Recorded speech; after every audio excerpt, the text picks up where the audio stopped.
It is Monday, October 7th, 2024, 3:30 that we started the Interagency Equity Advisory Committee Subcommittee on Walkability, Disability, and Complete Streets. And if I need to slow down for the interpreter, let me know. Welcome everybody, and we will go ahead and get started. We're gonna, I think because of the time and because we're starting a little bit late, do we want to go ahead and go right into the presentation due to time, staff? If we could please just do a quick roll call and some quick introductory remarks, I can get those knocked out. Okay, thank you. Okay, so can we do a roll call? Thank you. Ana Gonzalez. Present. Peggy Martinez. William Walker. Chair Rousey. Here. Amber Novi. Here. Chair, we have a quorum. Thank you all for joining us today. This is a subcommittee of the Interagency Equity Advisory Committee. The meeting agenda is located on the Commission's website. American Sign Language translation is being provided. You should see the translator on your screen. Live closed captioning is also available. Select the Show Captions tab at the bottom of your screen. There are a number of language options there to choose from. For the members of the public, we welcome comments from the public. For those that you're going to go ahead and use the raised hand feature. You see that on the webinar control panel, likely located at the bottom of your screen. We encourage you to use the raised hand feature as soon as we reach the item to give the system time to acknowledge you. And committee staff will let you know when it's your turn to make a comment. Alternately, you can type a question into the Q&A tab and staff will read the question for you. As a reminder, each registered attendee is provided a unique link and phone number to access the webinar. These should not be shared as that can create confusion for staff when you're making your comments. Please do your best to be concise. We ask that you make your point in 3 minutes or less. If for some reason we have many speakers on any single topic, we reserve the right to limit comments to 1 minute. Thank you for joining us. Thank you.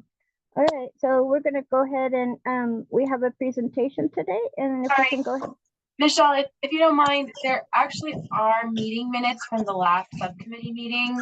If we could go through approving those real quick. Okay, let's do it. Thank you for your reminder. All right, so can we get an approval of the minutes from our last meeting?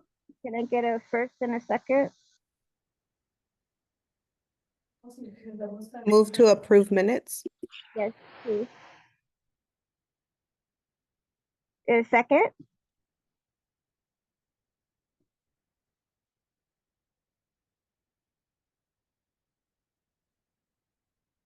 I don't believe I can second it. So we get another member of the committee to second, please. Am I allowed to second it now that I've joined? I believe so. Okay, then I'll second it. Amber Novi. Thank you. Can we do a roll call from staff? Thank you. Ana Gonzalez. Aye. Peggy Martinez. William Walker. Amber Novi. Yes. Thank you. Chair Rousey. Yes. Chair, the motion is approved. Thank you. All right, we'll go ahead and move into tribal acknowledgement. I believe I'm on a lonely land in Oakland, but I may be wrong. Anybody else? Michelle, would you like to us to read the kind of staff prepared land acknowledgement? Yeah, that would be great. Okay, I can go through that. So as for tab 2, land acknowledgement, again, I'm Sequoia, pronouns are she, her, and I'm with the California Transportation Commission. And for the land acknowledgements that staff have prepared today, as staff are located in the Sacramento region, we utilize the California Native American Legislative Caucus land acknowledgement, and it reads as follows. We acknowledge the ancestral homelands of the Nisenan, Southern Maidu Valley, and Plains Miwok, Patwin and Wilton Rancheria peoples of the land on which we work every day. Even further, we recognize that all Native American peoples have a deep connection to the land and have made significant contributions to the broader community throughout California, our states, and our world.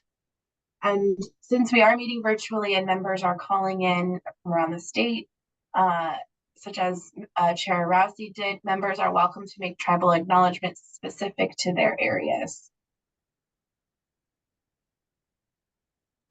Thank you. And I'm kind of all over the place with the agenda. Sorry, guys.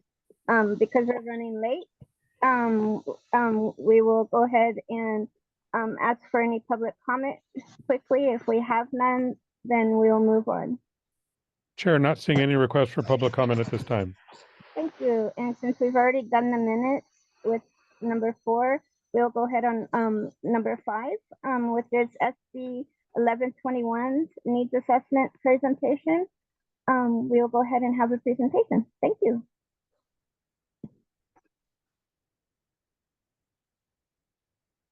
Thank you, everyone. Doug, are you able to bring up the presentation? I was not provided a presentation. I was told you had it. Oh, okay. I can share my screen. I hope it doesn't crash on Zoom.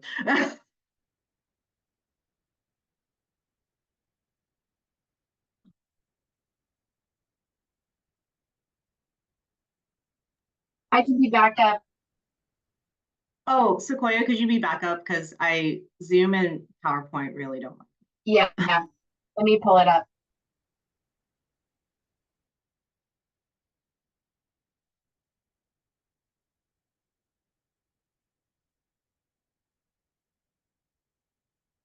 And sorry, for those that don't know me, my name is Francis Diaz-Sanchez. My pronouns are she, her. I am the program manager here at the Commission for the Senate Bill 1121 Needs Assessment and the Road Charge Technical Advisory Committee here. So thank you for having me. I'm excited to provide this presentation with some more detail than at the August meeting after the workshops we held a few weeks ago and last week as well. So Sequoia, just let me know if the system is your friend or not. Yes, I just need, oh, there we go. Okay, just needed the ability to share screen and I got it. Thank you. Okay, perfect. Thank you. All right. So next slide.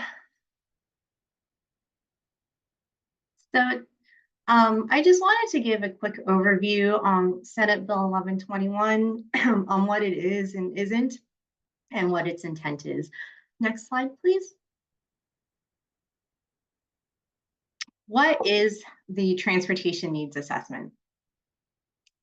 Just really wanted to highlight that the needs assessment is intended to be high level and a statewide look at our transportation funding over the next 10 years, so out to 2035.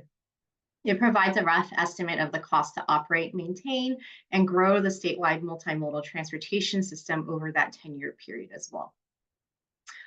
It does provide a simple calculation of the estimated gap that exists between our expected transportation revenues and our growing needs. Potential policy recommendations to address the gap will be included in the needs assessment. So, what are the sustainable revenue sources out there that would help stabilize our transportation funding? It provides a really big picture document to identify the problem and some policy options for the legislature here in California, essentially our lawmakers. What it isn't, it is not an in-depth representation of all transportation needs. It does not provide a project list or an implementation plan. It does not it is not a representation of the state's modal priorities. It just provides again, very high level discussion of what our needs are. And it does not guarantee, is not a guarantee of policy implementation or a solution in and of itself. But it does provide information, to take into account what is going on currently, and what our future is looking like, should the legislature, take up any sort of legislation to change our transportation funding structure. Next slide, please. So quickly, just an overview on what Senate Bill 1121 was and when it was signed into law. Again, it was adopted in 2022 by Senator Gonzalez. Again, it's to prepare a 10-year statewide needs assessment, assess the cost to operate, maintain, and grow the system. Some things that we are considering in the needs assessment is the cost to address climate adaptation. And again, to really emphasize comparing the costs against available transportation revenue. Sources for report development, the stakeholder work group meetings and the workshops. So the technical and policy workshops that were held earlier this year, EAC engagement, existing transportation plans and reports. So this is just a sampling of some of them: the State Highway System Management Plan, the California State Rail Plan, Local Streets and Roads Report, the most recent iteration that was produced in 2022, and regional transportation plans. We also sent a survey of survey to local and regional agencies for their 10-year revenue projections and needs in their regional transportation plans. So this is what we dub the Extended Fiscal Needs Survey. Next slide, please. The focus of the interim report. So within Senate Bill 1121, we were required to submit an interim report. We submitted it in January. Earlier this year, it just really provided a high overview of existing information that we could access very easily. And we kind of did a near-term projection in the interim report on what our gasoline consumption and costs were looking like. It also provided a status report of the assessment efforts completed to date and identified a plan for completing the full needs assessment. For the full needs assessment due January 2025, we are building off of the interim report. We are including a more comprehensive analysis on projected transportation revenues to year 2035, which I'll go into detail later, and include a transportation needs roll-up from all the regional transportation plans that were submitted to us out to the year 2035 as well. In that, we do have policy recommendations, again, that we will be bringing forth to the state legislature to take in on, what the situation is and what, should be done to address the revenue shortfall. Next slide, please. So for the policy recommendation workshops, I really wanted to touch on, what we discussed here. We had the workshop broken into two components, and, the first part, we discussed proposed first principles. So, what these principles should be and how they would guide some of our investment decision making, or, discuss like what's important to us. At the heart of it was finding or stabilizing our transportation revenue source. So having a sustainable funding source that, would be able to fund our transportation needs in the state. The second part of the policy recommendation workshops focused on some discussion scenarios of what we do or not do with the situation at hand, essentially with our declining revenue. Like if we do nothing or continue as is, what would that look like? What would it look like adjusting existing revenue mechanisms? What are the challenges there? What are some of the easy things or pros and cons essentially? Scenario 3 was, what if we did a phased in replacement of existing mechanisms with this? That would be a sustainable funding source. And scenario 4 would be like a full replacement of existing revenue mechanisms with the sustainable funding source. So that's what the focus of our policy recommendation workshops were. Next slide, please, Sequoia. So some key takeaways from the scenarios discussion overall, very broadly, fair implementation of whatever that revenue source would be should we replace the fuel tax, really an emphasis on fairness, especially for varying driving patterns and vehicle weights in the state. Equity design, a need for an equitable design and sustainable funding sources, in consideration for people who are low income and accessibility needs, like what does that look like? How does that play out? Additional incentives, suggestions for incentives to continue to encourage ZEV adoption, zero emission vehicle adoptions. In particular, I think to help meet some of our state's goals around greenhouse gas emission reduction, but also, as we pivot to really full zero emission vehicle sales. Creative solutions, so calls for innovative funding mechanisms beyond traditional taxes. Additional suggested scenarios to explore that came up thematically through between both workshops, streamline existing funding and create more flexibility with what we already have available to us. And then explore sustainable funding source for medium and heavy duty vehicles. That was just because we've done a lot of studies on light duty passenger vehicles, particularly around road charge.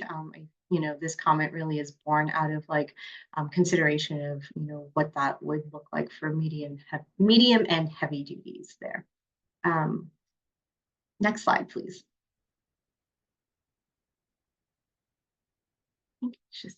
So I also wanted to give everyone here just a content review, essentially our tables of content for the 2025 draft needs assessment. Next slide, please. So these are just essentially our chapter headings for the report. I think for many of us, we are going to include a chapter on tribal transportation, accessibility and mobility, climate adaptation challenges and the impact, and the revenue impact from zero emission vehicles and more fuel efficient vehicles here on our revenue stream. Our funding needs, revenue, or transportation needs, revenue and funding shortfall, and then our policy recommendations. So, these are the chapter headings. They've just been laid out the way it is there by the consultant. So, next slide, please. So I just kind of wanted to highlight, some of the information from the workshops that we held and within our draft needs assessment on active transportation. Some high-level takeaways for local and regional agencies. There is about 149,000 miles of bicycle and pedestrian paths. In the needs assessment, we identified roughly about $18.1 billion of financial needs out to the year 2035 for this. On the state highway,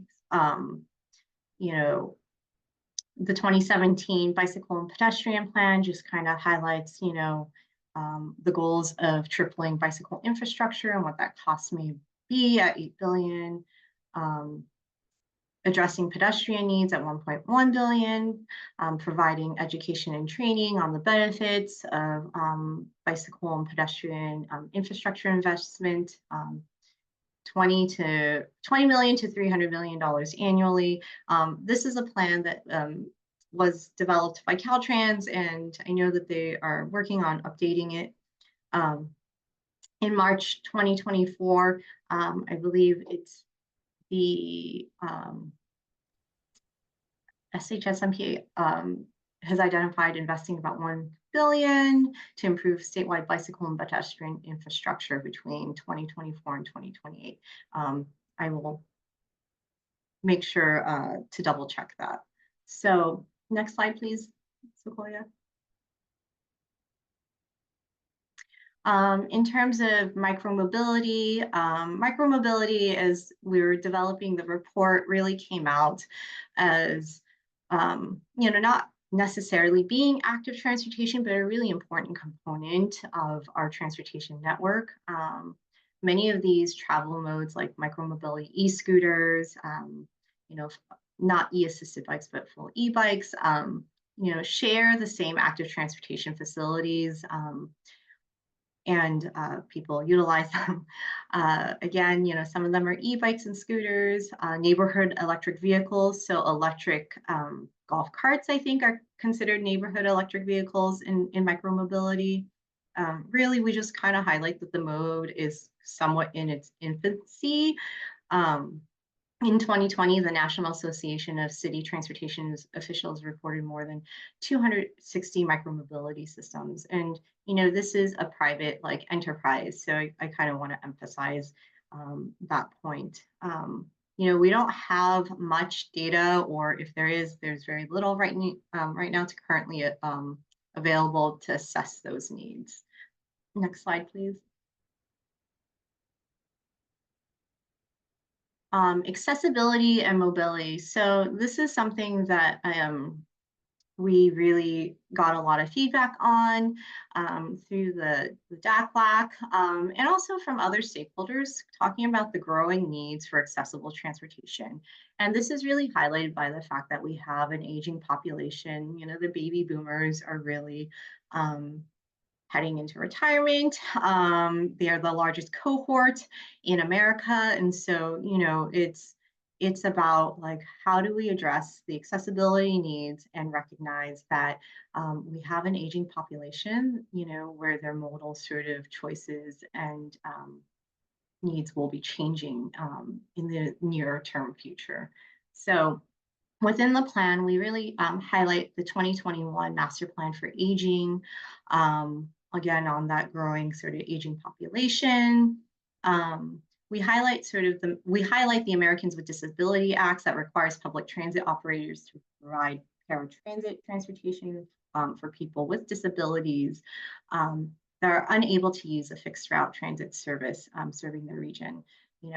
We've really noted that paratransit exists only in parallel with an existing transit line. So there are a lot of limitations, and it doesn't address the accessibility needs in full. It addresses only one component of that. The majority of accessible transportation is funded through the TDA, and this includes the federal formula program, the Transportation Development Act. The majority of accessible transportation is funded through the Transportation Development Act. That includes the federal formula programs of 5307, the Urbanized Area Formula, 5310, the Enhanced Mobility of Seniors and Individuals with Disabilities, 5311, the Rural Formula, and 5339, the Bus and Bus Facilities. My understanding too, as we were developing this report, the Transportation Development Act, since its inception, the revenue stream coming in has not changed since that point in time. So that's a really kind of important point to note there in terms of transit and accessibility needs. The 5310 program in particular is intended to help fill transit service gaps, and all awarded projects must go beyond basic requirements of ADA. So this program in particular really focuses on that specific issue. Next slide, please. Continuing with accessibility and mobility, Assembly Bill 120, the Social Services Transportation Improvement Act of 1979, created the Consolidated Transportation Services Agencies, also known as CSTAs. These agencies are intended to promote the coordination of accessible transportation services and existing resources. CSTAs are designed by the regional governments in California and can receive some limited federal, state, and local funding sources. However, not all regions in California have a designated CSTA, which can make coordination with human services much more of a challenge. And again, this ties again with our aging population and the needs that are anticipated out to the year 2035. So some of the gaps and challenges within the development of this report under the accessibility and mobility section, discretionary programs are highly competitive. So it's not a formula funded program where, they distribute funding to everyone. People apply. And, that all depends on how much time and resource agencies may have or local organizations. Existing financial needs assessments for accessible transportation may be limited or outdated. It's been a challenge finding information for the report here. In terms of reliable funding for transit and accessible transportation needs, or I should say, the bigger challenge is to, broadly speaking, reliable funding for transit and accessible transportation needs is a challenge. Next slide. So here are some numbers in terms of our statewide needs and revenue summary that were presented the last few weeks in our work group meetings. As you can, transit and rail right now has been identified at $359 billion. The state highway system has identified a need around 178 billion, local streets and roads at 93 billion, complete streets and active transportation at 34.2 billion. Other is 61.8 billion. This includes some things that we're kind of working out with some of our partners in parsing out the others here still. In terms of, so the total in terms of transportation needs comes out to $736 billion. In terms of our projected revenue, the aggregate for our state, local, regional, federal, transit, and tolls revenues comes out to $572 billion. So, sorry, my cat's meowing. Next slide, please. That's just the gap between our transportation needs and revenue. We have done an analysis for the transportation needs assessment and also have analyzed the information from the Legislative Analyst's Office on transportation funding along with the Meta Transportation Institute. And, truly what we're seeing is that we could see up to an additional $31 billion in loss of revenue from the transition to zero emission vehicles and improve fuel economy. Next slide, please. So, this is just a very simplified chart that just identifies how much our needs are. In the report, 736 billion, the revenue available based on our roll up, 572 billion. The shortfall is 164.2 billion. In addition to that, we have an estimated revenue production loss of $31 billion with the transition to zero emission vehicles. Next slide, please. And this is just more of, this slide just outlines our needs assessment timeline. It highlights that on January 28th, we submitted our final interim needs assessment to the legislature. We held 2 technical workshops. Really, this was on the information that was submitted from our regional transportation planning agencies in February. In May and June, we held our 2 policy recommendation workshops. And, we held several meetings with our work group members in the summer to fall. And we are still working on developing our draft needs assessment, which will be released for public comment in the fall, in November, really. The final needs assessment will be submitted to the legislature in January. So that's really it for the needs assessment. And so right now, we're in the Q&A section. So, just any questions that anyone has here on the needs assessment so far, discussion and opportunities for EAC engagement. I think we presented in August, but because our delivery timeline is slated for January, we recognize that we are not able to bring the draft needs assessment to the EAC committee as a whole before it's finalized. So some questions we wanted to pose: is the problem of declining revenue and increasing needs clear? Are there other considerations to include? For example, declining gas tax revenue, which funds infrastructure. Are there other considerations for key principles and policy recommendations? Are any topics not represented in the key principles that should be? Are members interested in reviewing draft assessment sections, for example, the accessibility and climate adaptation? And are members interested in reviewing the draft policy recommendations? So I'm going to open up for discussion, and I think I see something in the chat. Oh, hi, William. And Michelle has her hand raised. Okay. Hi guys. If we could keep that last slide up, I'd appreciate it. That'll help me keep focused.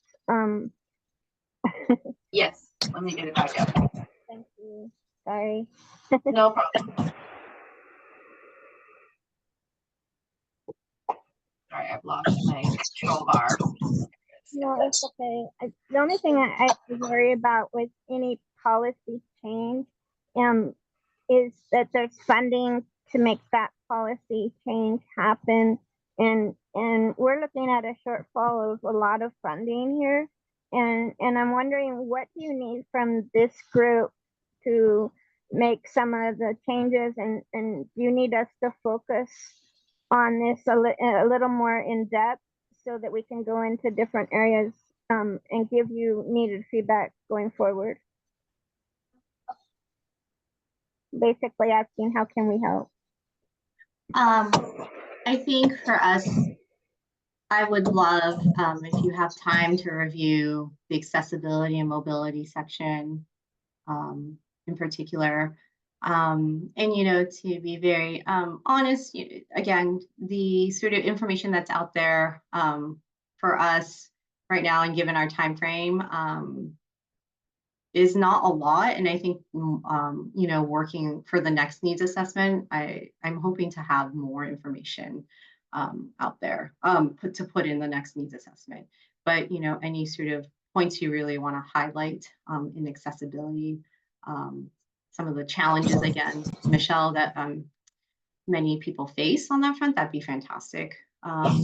Complete streets and active transportation would be another section to review. And I think if you are open to reviewing it, like the draft policy recommendations or providing feedback on that, essentially, critical feedback. I'd like to do that if members are in agreement.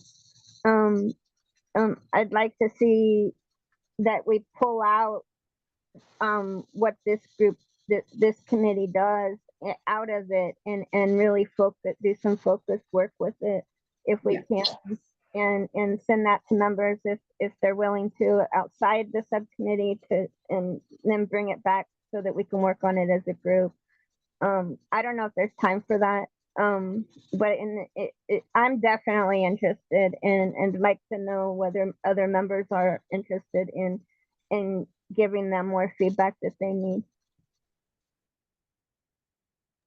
So I'm opening it up to members.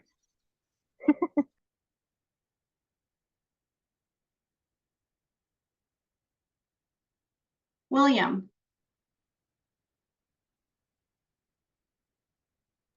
Hi, you have to forgive me because I'm coming from another engagement. So sorry, I'm late, and I'll try to be as I thought someone would beat me to the punch. All right, but what I'll do is try to summarize some of what came up for me during the presentation. I've actually been to a number of the meetings that were discussed in regard to this policy. And one of the things that we identified, I believe, is that as it stands now, our transportation needs are unfunded.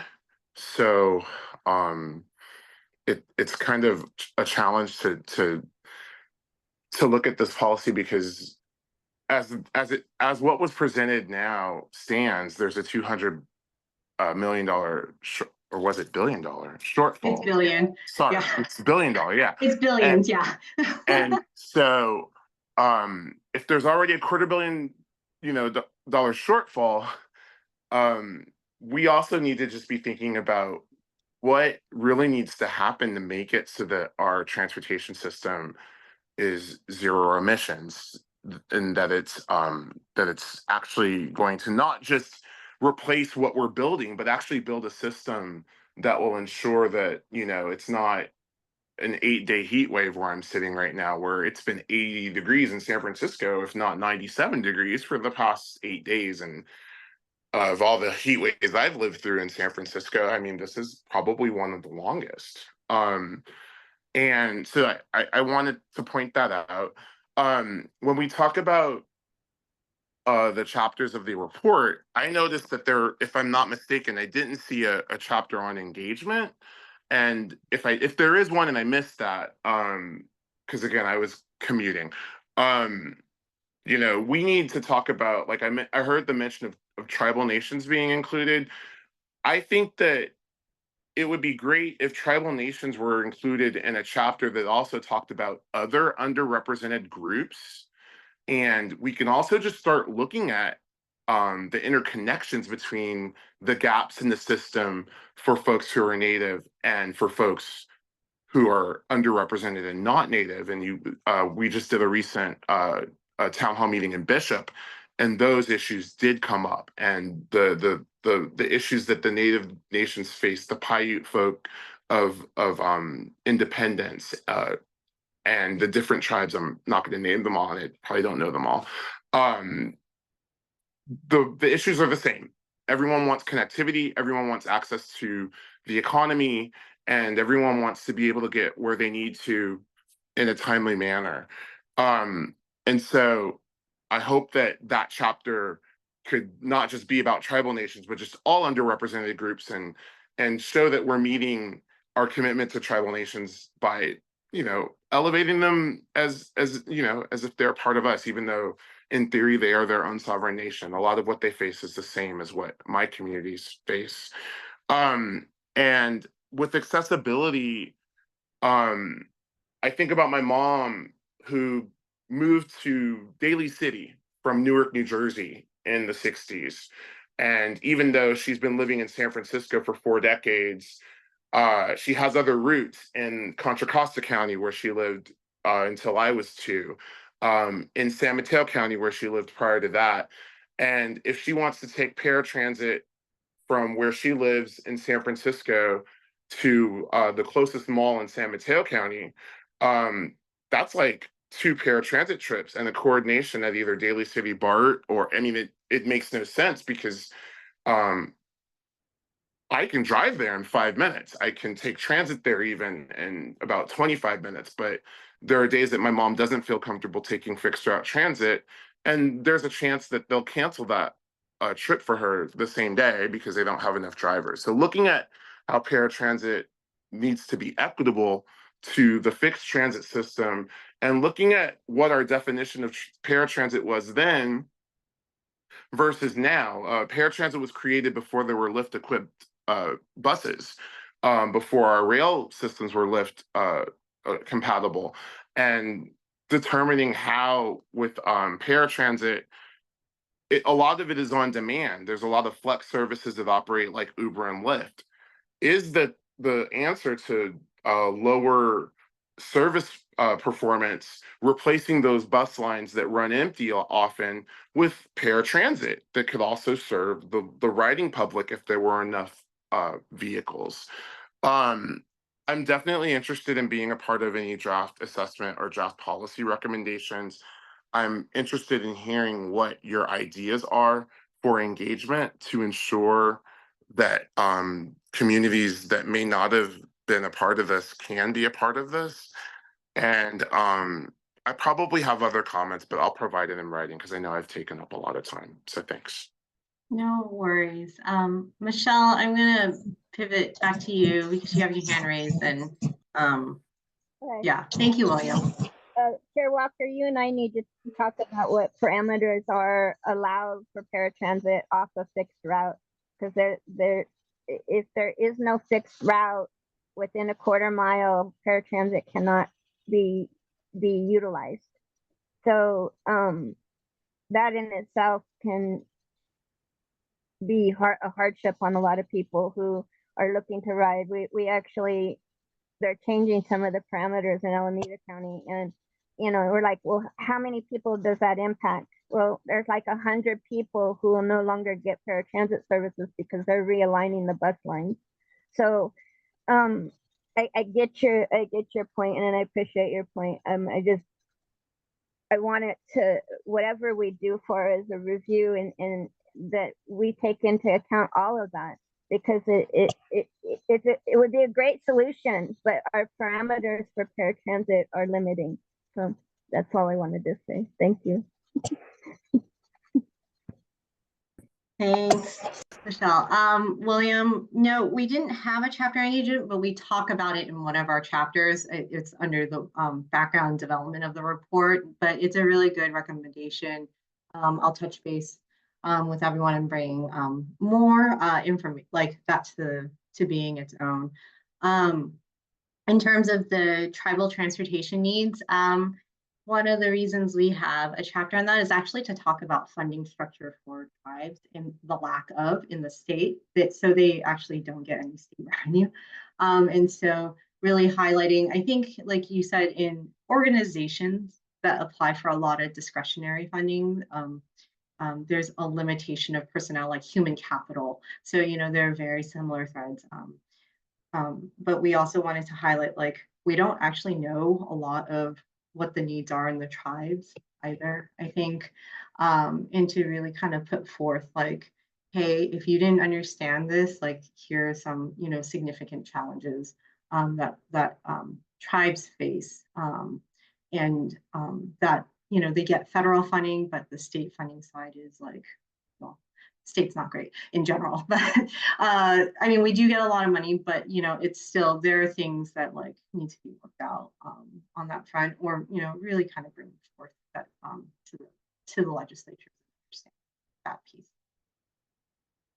Yeah, but I really appreciate your point on the engagement, William, and sort of just, I think, Michelle, I've heard it in the DACLAC echoed, trips for people like take a long time, and your point, not just the unreliability of funding, but the unreliability of the trip itself. So Those are a lot of good points. yeah. Do we have any other feedback that we want to bring in right now?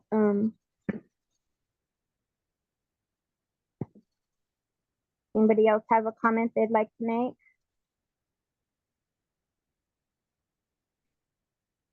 Because I really want the members to feel like they can bring up topics that they want to bring to the committee, and going forward that we have this discussion, that we work on these areas that the members want to work on. I'm a huge disability multimodal person, so I'm happy to like bounce things off people, because I want things accessible. I'm a power wheelchair user, so I want things accessible, and I want them accessible for everybody, not just me. So going forward, if you have something that you want to bring to the committee and put on the agenda, or bring something to push forward to the full committee, please let me know and let the staff know so that we can make that happen. So Where are we on the agenda? think that's We're good? Okay, do members have any, comments before we go? Chair Rousey, if we could please check if the public has any comments? Sure, let's go ahead and go. Do we have any public comment? We'll give them just a moment to see if they want to raise their hand. Okay, thank you. Not seeing anyone from the public wanting to make comments. Okay, like I said, if members would, like an agenda item pushed forward, let me know. If not, then we will go ahead with our plans to kind of give more feedback on this topic today and, bring that forward to another meeting and make sure that we get to you members that, the information prior to our next meeting, and in between, if you'd like to help work on it, that would be great. And staff would appreciate that too. So thank you, everybody, and thank you for coming to the EAC subcommittee today. And I think we'll call it a day. Thank you. Thank you, Chair. Great day. Thank Bye, everybody. Thank you, Chair. Bye. Bye. Everyone.